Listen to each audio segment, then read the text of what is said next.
Mara Racuten. Siramen nganggo tirtaning kesabaran sayekti apa nginget lumaku ana ing negara Ngamarta. Dadi panggasah pangungkaling jiwa para Pandhawa nggone bakal angadepi marang dina kamuksuan.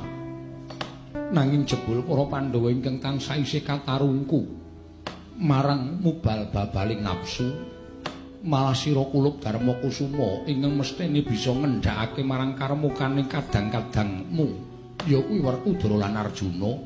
Teka malah sira minangka ingkang tinemu werda maringi lupiya ingkang ora prayoga marang adi-adimu Kulup Puntadewa. Mara diage racuten kamurkan kita yen to nganti suwen nggon kita ngrasuk marang Bramantya sayekti ing mengko bakal saya kangelan nggon kita bakal nggayuh kasuwargan nggih Darma Kusuma.